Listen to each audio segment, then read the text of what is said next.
Yo, what's going on, bro? This is your bro from America. It's the American Bro. So, what I'm about to be talking about right now is the coercive language that the Trans Klux Klan uses. And when I say coercive language, I'm also going to get into the forced language and shit like that too. So, for forced language is where I'll start. So, the entire mentality is accept us as what we are and cater to our delusions and our mental illness, or you're a bigot. Their mindset is you don't have the right to a sexual preference, because if you do, that makes you a bigot.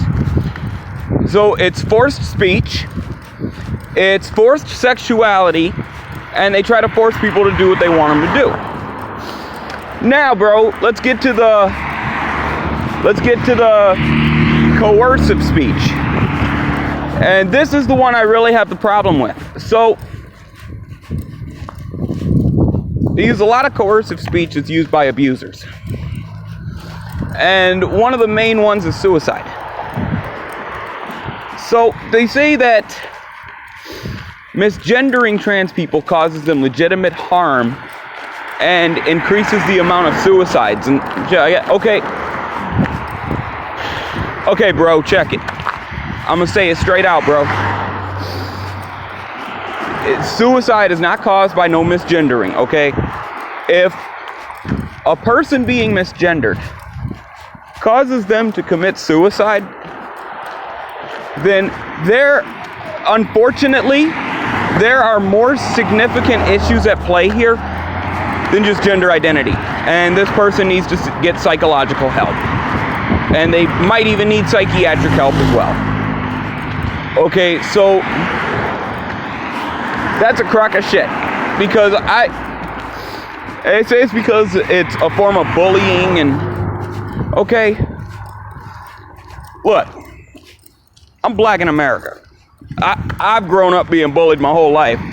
Okay, I fit the description of every single possible crime you could even think of.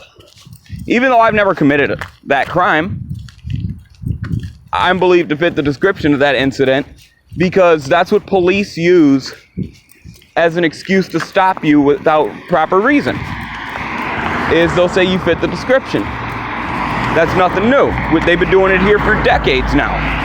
They even did that shit when my dad was a kid. So it's nothing new. Now, if that were the case, that me being of a certain group and not being treated the way I want because I'm a member of that certain group, if that causes people to commit suicide, then what would happen is that if that caused suicide, then black suicide rates would be significantly higher than transgender suicide rates. Female suicide rates would be higher than transgender suicide rates if that were the case, that oppression or bullying causes suicide. The transgender rates would not be the highest. What they are the highest at, though, is the highest rate of mental health complications, the highest rate of mental illness. So, there was a study done about rapid onset gender dysphoria. And gender dysphoria itself is a mental condition according to the DSM. Any individual who has gender dysphoria has a mental condition. Now, according to the DSM, it is not a mental disability or mental impairment, but it is still a condition. And I remember when I studied a little bit of psychology in school, I did a lot of studying on schizophrenia. And